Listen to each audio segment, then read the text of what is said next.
Hi everybody, Dan Bickford here for our latest episode of Carolina Rides. Before we get to our featured presentation, I do want to remind you, you can find us on social media. Through here, you can interact with us. We've got information we put up about weekly car shows across the region, and we will also accept gladly any ideas you may have about guests or particular people to feature in the car community across the Western Carolinas and, northeastern Georgia, why not too? And we've done some stuff around Charlotte, so we'll do the region while we're at it.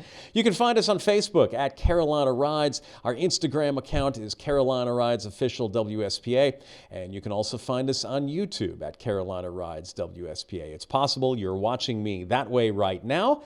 If you're on WSPA Plus, the streaming service, we have all the old episodes, and occasionally we'll put up some other content on the YouTube page as well. So please join us there. For our guest today, I would like to welcome Paul Zimmerman. He's the current Vice President and incoming President of the Foothills British Car Club of South Carolina. How you doing today? I am doing well, Dan. Thank you. It's fall in the Carolinas. I've got a little British car with I can take the top down on. Life is about as perfect as it gets with that scenario. Well, what we're going to do first is we're going to talk about the British Car Club of South Carolina and kind of the British car community of the region. How long have you been involved? So I've been involved with the Foothills British Car Club. That's the main one that I'm involved with for about 2.5 years now, since I bought my car, 1964 Morgan Plus 4. And it's a great community. I mean, we have our club, the Foothills British Car Club. There's the British Car Club of Western North Carolina, which is Hendersonville based. And then there's also a club based out of Spartanburg, the Southeastern British Motor Car Owners Group. So really a nice, active British car community in this part of the world. And how long have you been involved with them? So I've been involved with them for about 2.5 years now. And I lived in Los Angeles. My wife and I lived out there for a while. And then when we moved here, I had a Triumph TR6 out there for a little while. Always wanted a Morgan since I was 16. Sat in my first one when I was 16 years old and went, someday this is going to happen. And 2.5 years ago, it finally did. And that was sort of a moment to go for it. And then I joined all three clubs and just got really involved with the Foothills Club more than just about any of the other clubs, even though I participate with all of them. And, 2.5 years, having a wonderful time, just a great, great, great group of people. Tell us a little bit about the club. What are some of the things that you guys kind of do, kind of the camaraderie, and what are the advantages of, especially with British cars, actually having that community? Well, it's nice to be with a group of people whose all cars leak oil. That is the first step in the whole thing that makes it work really well. But kidding aside, you mentioned camaraderie. I think that's number one for the FBCC. It's just an amazing group of guys and women and it's all kinds of different people. The club started in 1994, 31 years now. Started basically out of Anderson, essentially, and now encompasses the entire upstate from Anderson. I live in Landrum, South Carolina, so we're kind of broad range in that sense. We have a couple things that we love to do. First of all, we love to drive our cars. We do not have quote-unquote garage queens in our stables. I drive my car probably once a week, and we probably have a weekly car drive. We go have lunch somewhere. We decide to go have a picnic, whatever it is that we make up our minds we want to do. And those can all be very spontaneous. The other thing that we have that we're really happy with is a thing called Jack's Place. Named after Jack Donegan, who was a member who donated the contents of his garage when he passed. And behind the what's called the lawyer, or the motorcycle lawyer in Greenville, Kirk Gibson, we have it's Kirk. I can't remember. I got the last name wrong. Sorry, Kirk. Anyway, it's a 2-car garage, basically, with 2 lifts in it and all the tools and everything we need. And the third Saturday of every single month, we meet at that garage. And you can bring your car in. You can work on it there. You can have people help you work on it there. I'll give you a great example, Dan. When I first got my Morgan, I'm an amateur mechanic at best. And I said, okay, I want to learn how to work on my own car. That was part of the excitement behind it. So I took it to Jack's Place. And I drove up and I said, guys, I'm new. I've never met you. I want to get my car in a lift. And next thing I know, I had 10 expert British car people going through my car, looking at it, giving me punch lists. This is what you need to do, what you need to do. So again, camaraderie. We love to work on our cars and we love to drive them. That's the biggest thing right there. For those who may be interested in, for example, a British vehicle of, really any of those older ilks, especially, the MGs, the Triumph, something you can throw the top down on. I know a lot of questions immediately come to mind because, we're talking cars that, there's not really a whole lot of support for. And you just mentioned some of that. Just how really important it is to have that network around you. You hit the nail on the head. It's incredibly important. It's not like you can go down to your corner garage and they can work on it. There are some mechanics who certainly can. Don't get me wrong. I'm not saying that. And there are some British car specialists, but they are quirky. These cars. My car is 61 years old. Most of these cars are from the 60s and the 70s, maybe the early 80s or something like that. So they are quirky in that sense of the word. So if you've got support from people who have either owned the car before, know how to work on the car before, know what to look for, what to expect, how to source parts, how to source materials. So yeah, if you want to get a British car, my advice would be for actually join a club first and have the members help you source a car. That's really a good way to go. But yeah, it's incredibly important to have that support network. Yeah, that is a good thing to mention. Let's talk a little bit more about the club and some of the things you guys do. You mentioned Jack's Place. Obviously, you guys are involved in several other things. I know you've got a couple events that'll be coming up here in the not-too-distant future as well. Yeah, we do. We've got quite a few events coming up. Our website, which is fbccsc.org, is probably the best way to go.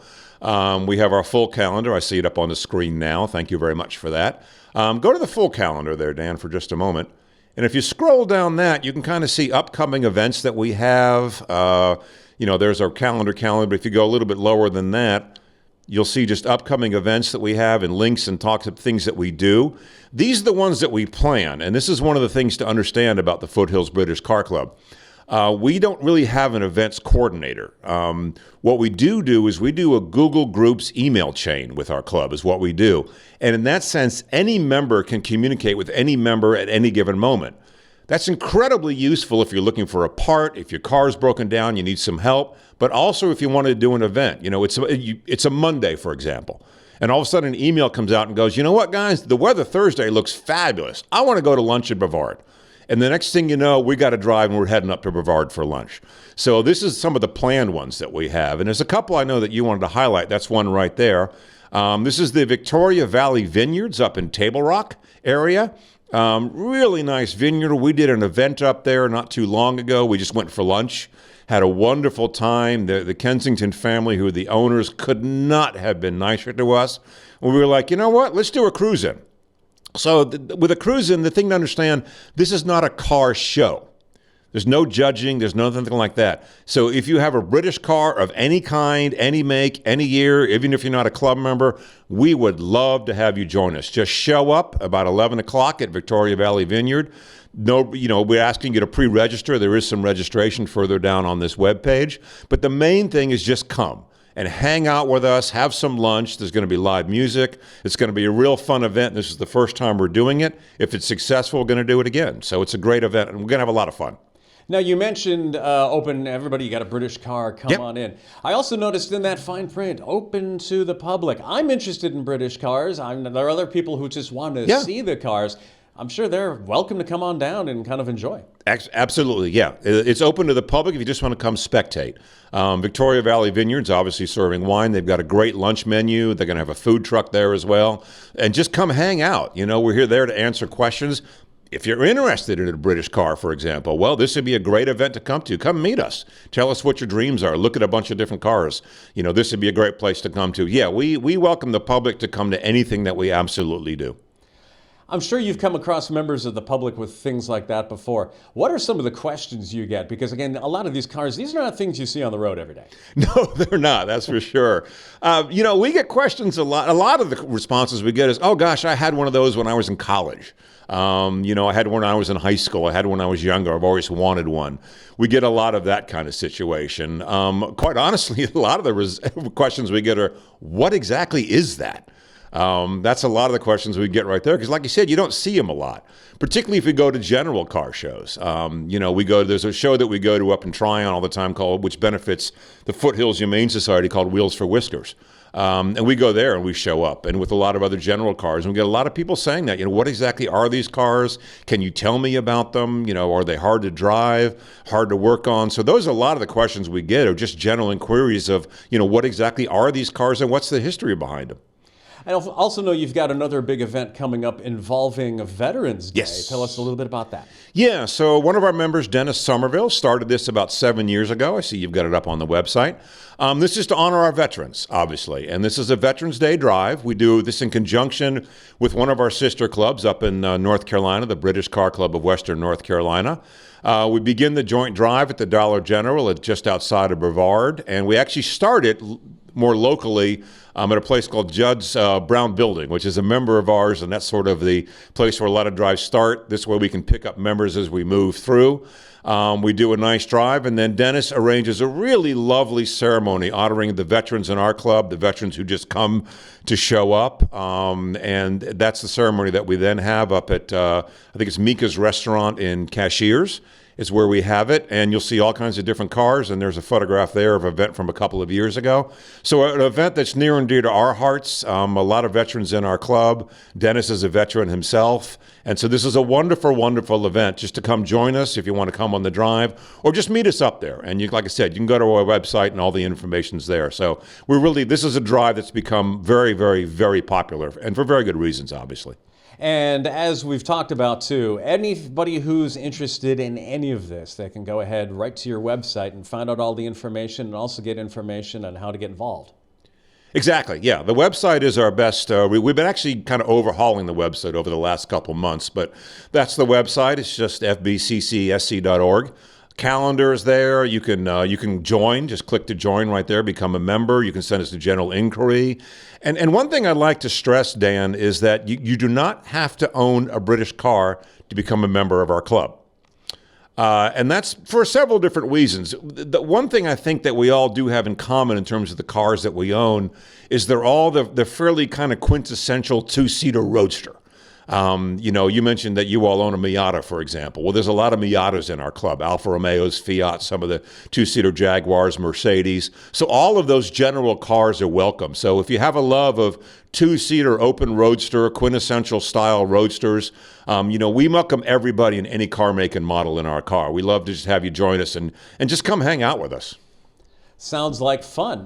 We are going to come back here in just a moment.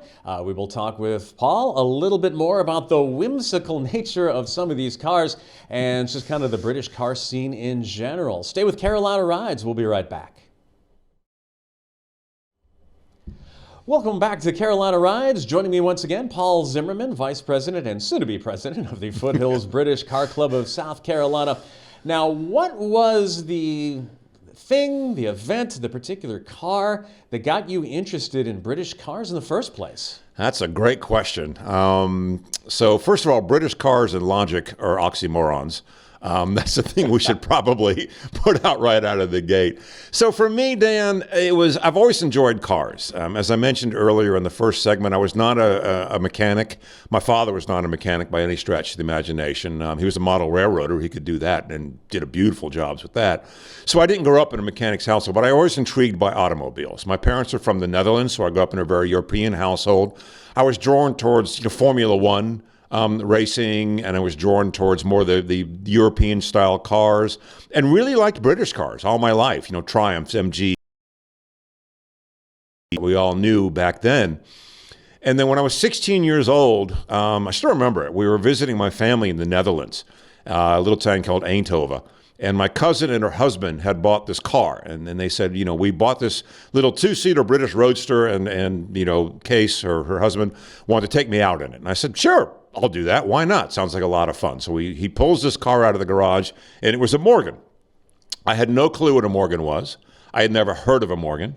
And I got in this car in the passenger seat. He was driving, obviously. And he took me out around the Dutch countryside, and I absolutely fell in love. And I said, one of these days, I'm going to own a Morgan. And I was living in Los Angeles, and my wife and I had met shortly obviously later than that. And we were living in apartments, and we weren't really not a space to own a car like that or anything along those lines. But it was always kind of in the back of my brain. Someday that Morgan's going to happen. And about 3.5 years ago, finally, things just kind of aligned as they do with life's dreams. And it was really funny because my wife always knew that I wanted this, and she likes British cars as well. Her mother was British. And I've been thinking about him, looking for the Morgan at that point in time. And we're sitting there in the evening one day, having dinner, and she looks at me and she says, "You know what? You need to start looking for your Morgan." And I went, "Okay." That works. And I looked for about 6 or 7 months and hunted and just did a lot of research and talked to people who owned them. And the one that I have now came into my life. It's a 1964 four-seater plus four, British Racing Green, Westminster Green to be exact. Broken it through a dealer in Copake, New York, Morgan Spares of New England. And it's my happy place. There's no other word I can even go to give you. I mean, put me in that car, top down, on a fall or winter or spring day when the weather is nice, and tuck me up into those mountain roads, and I'm just in absolute heaven. So that was the first one that came into my life. And about 6 months later, I'm restoring a 1934 Morgan Super Sports three-wheeler. So because you never have more than one. They're like Lay's potato chips, Now, tell me, and explain for those who are not aware, Morgans are a little different because of how they use wood. Yes, they do. It has a wooden frame, not a wooden chassis, by the way. They are. The Morgan, basically, it's a metal chassis, essentially the metal part, obviously, that connects it all. Mine's called a ladder frame, for if you want to get geeky about it. But the basic car itself that the metal goes onto, the fenders or wings as they're called, the back things, it's made out of ash. And it's been that way since 1909 when HFS started the Morgan factory. His first car was a three-wheeler, tailor-driven car. And if you go to the Morgan factory today, and that's an interesting part, unlike most British marques, Morgan still makes cars. And if you go to the factory, which I did 2 years ago, they still make them out of wood, is still a big part of it. There you go. They still make them out of wood. And there's still guys in there using hand tools, third or fourth generation, still made a lot of the same way. That is a 2025 plus four. And if you look at my plus four, you're going to see instantly that it is a Morgan four-wheeler car. The identity and the look of them and the feel of them is unlike anything you've ever seen. And in fact, we recently did a MOG South meet, Morgan Owners Group South, that I'm involved with, up in Asheville around Autumn in the Mountains. Huge, wonderful show up in Mills River. We had 19 Morgans at the Autumn in the Mountains car show. The oldest was a 1933 family runabout Super Sport, or a three-wheeler, and the newest one was a 2025 plus four, because you can now buy a brand new Morgan in America again, along with a three-wheeler, the Super Sports. Now, Morgan is a very small car company, Yes. and a lot of people, there are a lot of people who probably haven't heard of it, as opposed to some of the other names, particularly cars that we saw in the 60s, 70s, and to some extent the 80s. And now we're talking about a British car scene where there's not a whole lot of British makes anymore. You've still got the Morgan, it's a small company. Tell us a little bit about some of the names that have come and gone and what happened. Yeah, it is. I mean, Morgan still exists. Jaguar still exists. Obviously, they're still a company. Yeah, sort of. Yeah, they're not really the same company it was way back when, but they're still around to a degree. I mean, you can still get Land Rover, and there's still some. And there's a newer MG being built, but it's not MG. But yeah, I mean, in its heyday, I mean, there was numerous car factories in England that built these British cars, these wonderful little British sports cars for British roads, and they became incredibly popular in America. Probably in the 50s, a lot of it was due after World War II when American servicemen were over there and they saw the cars. A lot of the cars came back with the servicemen as well. The two big ones are obviously MG and Triumph are large ones that you certainly see, and there are certainly others. But, they sort of, in the 50s, they were all independent car companies, Triumph and MG, and Morgan existed back then, and, all the different marques that were there, Aston Martin. And then what began to happen in the 60s and even in the 70s, they sort of all began sort of being gathered into this one company called British Leyland. And it just became sort of a mass-produced car that really sort of lost the feel of what they really were supposed to be. The other thing that happened, the United States was a very, very large market for these cars. And we began, and certainly in the 70s in the United States, different environmental regulations, different safety regulations, bumpers and things along those lines, all for good reason. I'm not saying anything about that one way or the other, but that also made it difficult to make these cars enter the U.S. market. And then it just series of happenings economically in England during the 70s, particularly in the 80s, and essentially they just fell by the wayside and they went away, which is a shame because they still are just wonderful cars to drive and own. Are we? I know the Morgan's one of them. Are there any British cars that are being built today that are actually owned by a British company anymore? Because you think of some of the non-spoiler names like Rolls-Royce and Bentley. Yeah. I mean, Volkswagen and BMW own those. It's just what's left in terms of an actual British car. I mean, there really isn't. I mean, even the Mini Cooper's BMW, and they're wonderful cars. And even Morgan actually is the majority interest is an Italian company at this point in time. The family who owned it for all those years just to get some investment involved. So that is majority owned, even though the family is very active, and they are staying true to the Morgan name. But Morgan is, to my knowledge, really the last of the really cars that's still made in England, and they're handcrafted. I mean, these things are literally handmade. They're amazing vehicles. But yeah, it is sad. It'd be nice to see. MG is making a car, obviously under a different company name. I've seen one. They certainly look to be lovely. It'd be nice to see them. These Marquis resurrected again. They're wonderful cars, and I think the Mazda Miata. I remember when it first came out, Dan, and everyone was like, who's going to buy one of these? Who's ever going to buy a Mazda Miata? Well, fast forward, 25 years? So there's a market for these cars, and I think there would be if someone would make them. Yeah, occasionally somebody comes along and will spit something out that will try to rival it or come close anyway. But yeah, Mazda's had that all to themselves, and they've done a pretty good job of it, just kind of pretending to be a British car, kind of the same soul. Yeah, it really is. And a lot of our members actually have Miatas. We have members who age out of caring for a British car because, they do take work. I mean, this isn't something you put in your garage and start it up and go. I always joke with my wife. I say, I'm going to take the Morgan out, and I said, it's going to take me 20 minutes just to get the thing running and up and running. It starts, it does all the things, but it's got to choke. I've got to warm it up. I've got to check the oils. You got to check the fluids. It has this thing called carburetors. You probably remember those.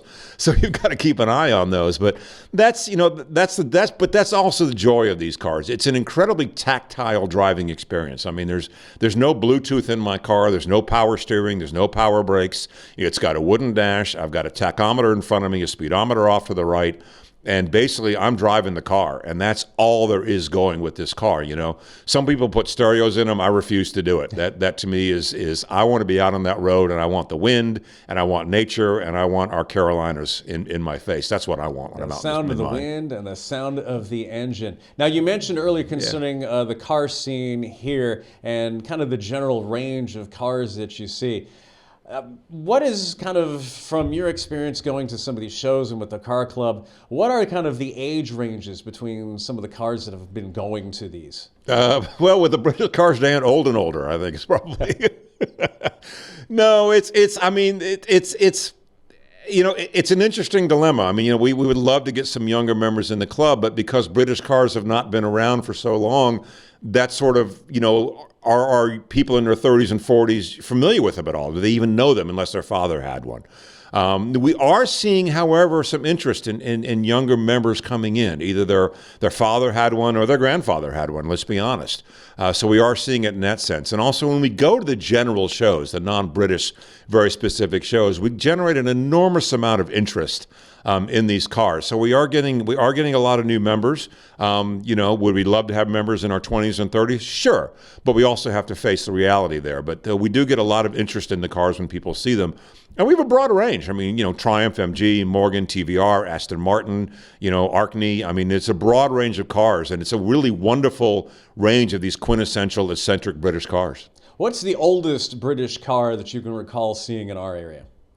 That's a really good question. There are certainly some early MG TCs and TDs, which would date you into the early 50s, late 40s.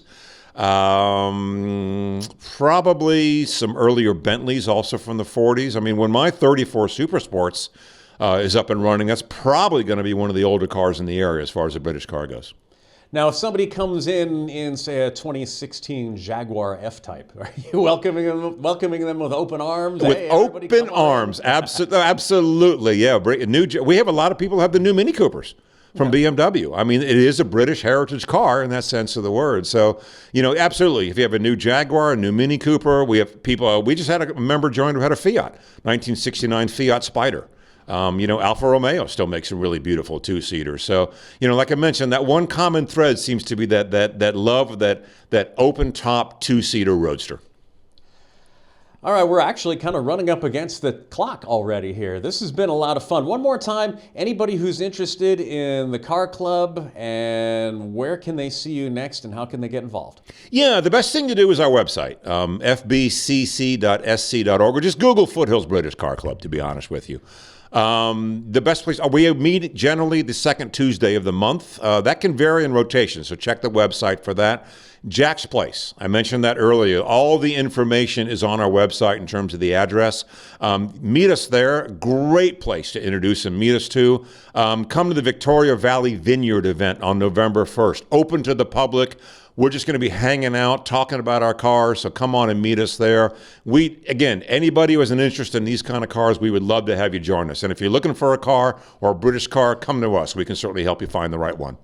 Paul, I'd like to thank you for coming to visit me today and talking about just your passion for the British cars. Hopefully, we can get you a few other folks to get in the club and kind of expand that community. And again, with the rarity of these cars and kind of the help that's needed to kind of keep them on the road, we certainly do want to still see them out there. Yeah, they're a lot of fun. And if you see us out there, give us a wave. We'll wave back. All right. Thank you, Paul, for joining us. And thank you for watching this episode of Carolina Rides. Until next time, drive safely. See you later.